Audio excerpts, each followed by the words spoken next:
Mr. Thornton, first off, for you, you had said that for you as an actor, the hard scenes are not the big emotional scenes, but the scenes where the character doesn't show his cards. And Lorne Malvo is all keeping it close to the vest. I mean, is this like it looks like a really fun role, but it looks also difficult. Yeah, I suppose there are some things that are difficult about it. He only has like two emotions, so you have to kind of stay in that world. But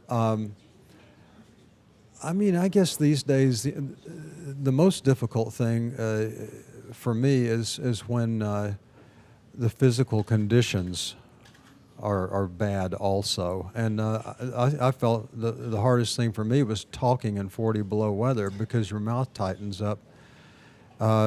Really playing the character was kind of a breeze. It was written very well. And I think if you have something that's well written, you just kind of have to go out there and do it. It's when you have the misfortune of being involved in something that's not written so well, and you try not to take those, but sometimes you think it's well written when your agent tells you it is. And you get there and you find out that you should have read it more closely. In this case, Noah Hawley really wrote a terrific series. And there's 10 episodes, yeah? Yes, sir. And when you committed to do Fargo, how many of those 10 scripts had you read? I had only read the pilot. Okay. And found it fascinating. And I met with Noah, and he described, sort of in general terms, where it was going, not specifically how it was going to end and that kind of thing. And I'm not really used to television as much, these days, and I forget things like when you're talking about a movie, you can kind of talk about the whole thing. And when I get in an interview, I have to remind myself that I can't say much. And I almost made a slip up or two. That was one of the more difficult things during the process. Between stage work and the film work, did the character of Carrie, did you have to make any adjustments in any scenes, or was it just an easy transition? Well, first, when I was told that they were planning to do a film, I simply said it was impossible. And it certainly was impossible for me, because to go from a huge stage where you are drilled on projecting to the last seat in the balcony and with wide gestures and expansive movement, I couldn't conceive of taking that to the small screen. I just didn't know how to do it. And I fought against it, frankly speaking. However, I lost, and we ended up doing the film in 15 days, 12 hours a day for the 15 days. And I fought a lot with Michael Wilson because to me it was virtually impossible. I just didn't feel that you could take that character and bring her down to, a small inch screen. And finally, I just stopped fighting, and I said, oh, well, listen, you're here, you got to do it, let's do it. And that was it. Mr. Parsons, because you also played the part on Broadway, Right. and then on film, Right. but with a different director. It was, yes. Did you have the same reaction she did? Well, no, but I think a lot of it has to do, honestly, with the size of the part. I feel that, I wasn't on stage with Tommy, the character, like she was in Trip to Bountiful, and it was just there was so much more, so many new actors and so many new things it just created a completely new situation. And so that was very easy to respond to. I feel like if I had played like the Ned role or whatever, like the lead role of that. I think that could have been very difficult to transfer. Because like you say, you get locked into doing something, and that's the way this story gets told. But also you've performed so recently, it had been a couple of years since we had been on the stage with it. So I was removed enough that it was its own kind of unique thing. There's so much, I mean, it's great material, but there's so much righteous anger and sadness in it. Did it ever get under your skin where you just had trouble shaking it when you went home, or is it, just work? No, it's like Billy Bob said, it was such great writing, and it's so rare that you get to be a part of a piece that's so much bigger than who you are, and so just even when the material was at its most daunting, I think we all really looked forward to getting to go to work and to get to say these words and play these scenes. It was such a privilege, and so I didn't get bogged down as much as I thought I would. They were having to kick me off the set at the end of the day because I wanted to keep everybody playing. Enjoyed being there so much. Even like I say, even in those hard circumstances. But that was the point, That was why you wanted to be a part of it anyway, to tell it properly, and it felt like that was being done. So it was really nice. Yeah. Also, Ms. Driver, but speaking about pain, because your film is.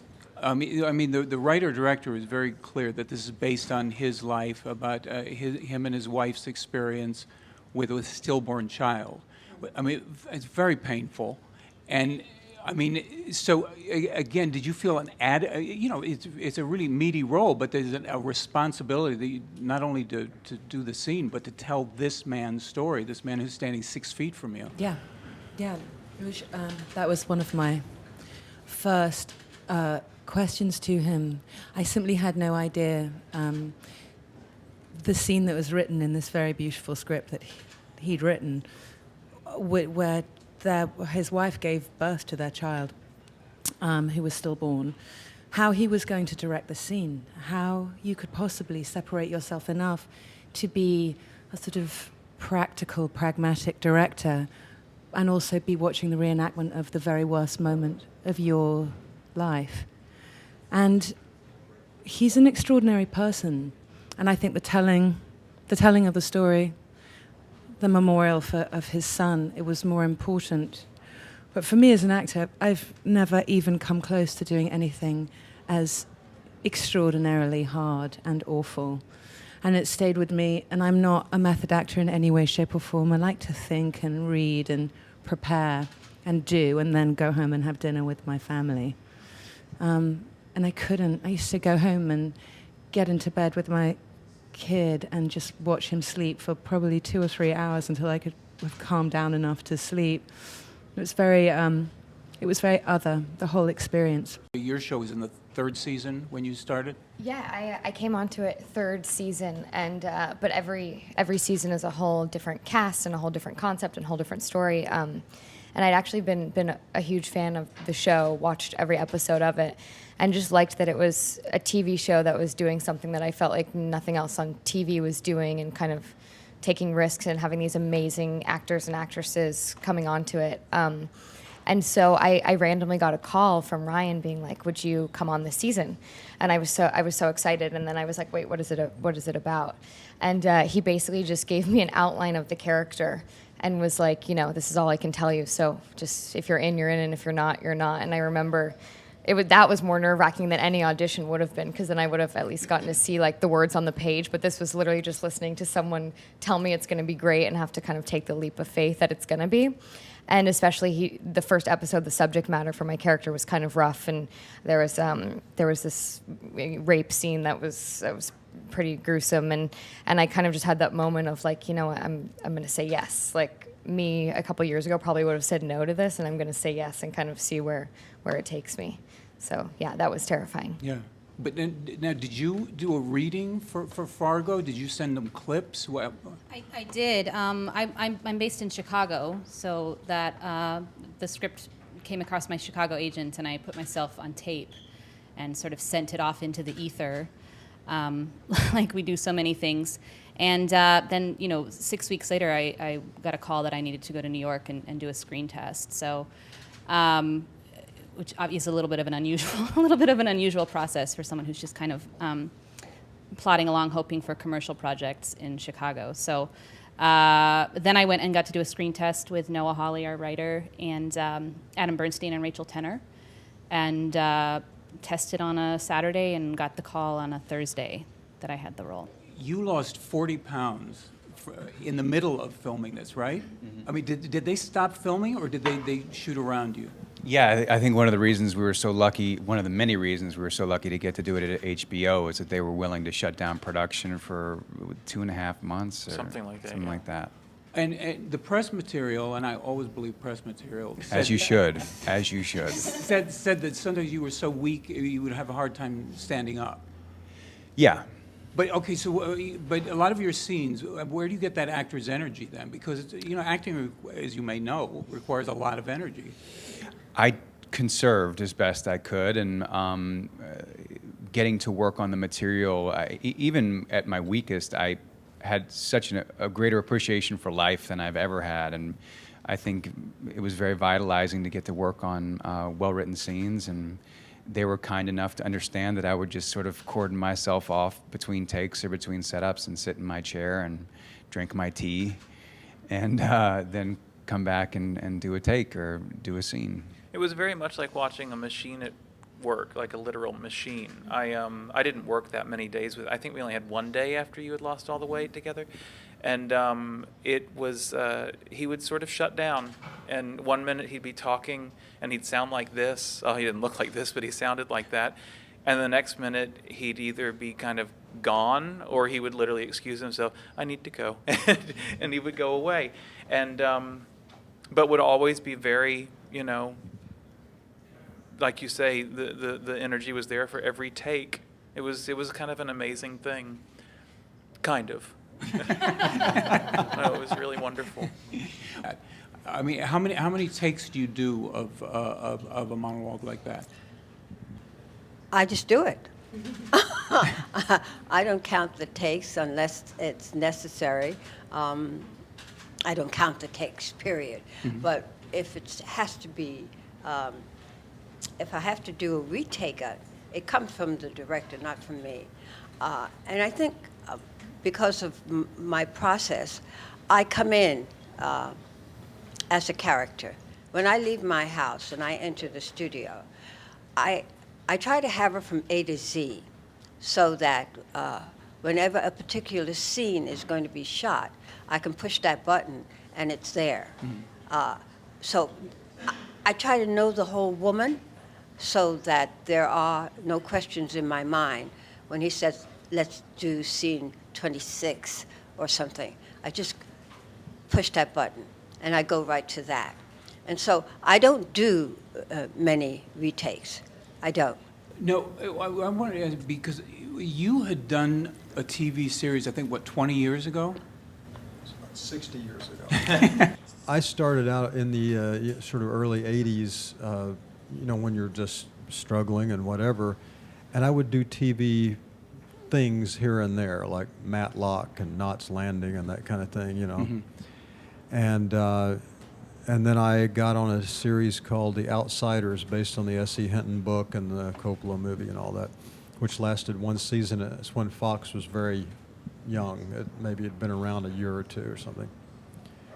I did that for a season, and David Arquette was also in that show, which is funny. He was just a kid, And after that, I did 3 episodes of Evening Shade with Burt Reynolds, and then a series with John Ritter called Hearts of Fire, and that lasted 3 seasons. And after that, never did television again until now. Did you ever have a moment of panic on For this particular project, Yeah. for Normal Heart, no. But again, I had done the play, and was passionate about the story we were being told in this specific instance. So no. Your turn. I definitely did. Coming onto a show 3rd season, and I was kind of like friendly with some of the people, and then I remember it was a day where I had this like 3 or 4 page dialogue scene with Jessica Lange, and I was just like, I I can't remember my lines, and I will never be able to, and we're never gonna get through the scene, and I'm not gonna be on the show, and like I just kept going through this panic in my head, and then of course it ended up being fine, but yeah, it was a total panic of working with these like actresses that I'd admire forever, and was just so scared of messing up, and yeah, it was tough, but then we did it, and it was amazing, and I remember she came up to me after and like kind of smiled at me, and I was like, yes, okay, so it was fun. Yeah, it's funny because there's when you reach a certain age as an actor and you've done a fair amount of work, you know how to do most things. And on this, there were days when I would feel a kind of blizzard of panic that I had no idea how to go and do what had to be done. And there's something very good about that because it cuts through all of the fat of, well, you could do this, you could do that. There's only one way to do something that you don't know how to do, and you kind of have to just show up for it and be in. It sounds a little pretentious, but be in that moment. And there was such a revelation in that sort of free fall, sort of humbling and great. And I felt like I was back at school. I did have to pull over on the 110 freeway driving home one day because I couldn't fathom what the day had been. And I just pulled over driving back from Palos Verdes. So I was like, all right, I just need to breathe and listen to a little music and chill. And this cop pulled over and he came up and he was like, are you okay, ma'am? And I was like, oh, yeah, no, I was just shooting this thing. And he was like, what thing were you shooting? And I was like, no, officer, I was filming.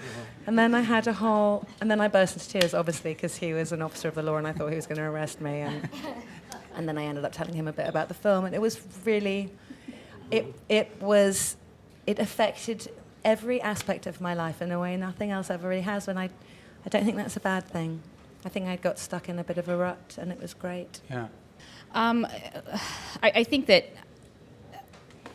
the past 9 months I've been living out of my element so completely since the moment I booked this role that every day is more bizarre and unfathomable than the last.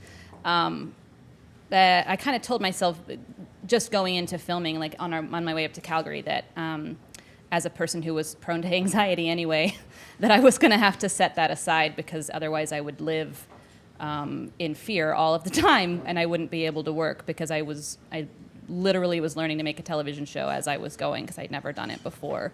And I was working with these incredible sort of legends and the script was so good and I didn't know what I was doing. So I don't think I've had time to panic about it yet because I've just been kind of going and was able to sort of set it aside and kind of get into a rhythm and now I feel like I do know what I'm doing, but I certainly didn't 9 months ago. So I don't know, maybe I've been having a 9-month panic attack. I don't know. Slow but steady. Maybe a cop will pull you over and then Exactly. I need that cathartic moment actually. Well, I actually am on the verge of a nervous breakdown all the time. So I don't know the difference. I couldn't tell you. Am I nervous before a scene? Absolutely. But I'm nervous when I go to Whole Foods. So I don't know the difference. Well, it's just because you're paying attention, I think, in the 21st century. Well, yeah, I was nervous too. I'm right there with you, Billy Bob. But I felt a profound sense of responsibility in telling a true story and telling the story of this generation and what they went through. And I would just, at a certain point, I would just pray that I would get out of my own way and just serve the story. And then I met with Larry Kramer and spoke to him, and he helped me to consolidate my resources and do the right kind of homework that I needed to do. And then when I got to set and I saw the level of preparation Jim and collaboration that Jim and our incredible director, Ryan Murphy, and Mark Ruffalo and Julie Roberts and the whole cast had brought, it just, I think I breathed for the first time and just thought, okay, it's going to be okay. Yes. I had wandered into a theater that registered Geraldine Page's name. I did not recognize the title of the movie. I was not familiar with it at all. I was a big fan of hers. And so I went into the theater. I saw the movie. I left the theater and went right to my agent's office. And I said to him, "You get me my Bountiful, and I will retire." Well, he paid no attention to me. And I visited him every few months and did not fail to mention that I was waiting for my trip to Bountiful. It was 26 years before I heard trip to Bountiful could possibly be mine. I was terrified because it's like wanting something for so long, and then finally it's in your hands and you don't quite know what to do with it. I had not been on the stage for 30 years. I didn't know downstage from upstage to roundstage. I didn't know. I had no idea what I was going to do. And so, yes, I was fearful. I went to the first rehearsal and I said to the director, Michael Wilson, "I don't know what to do here." And he said, "Oh, you're going to be all right." And it turned out that in his hands and the rest of the cast, I turned out all right. I've been at Variety 30 years, so I'm not easily impressed, but you guys all did amazing work, so thank you. Thanks for having us. Thanks.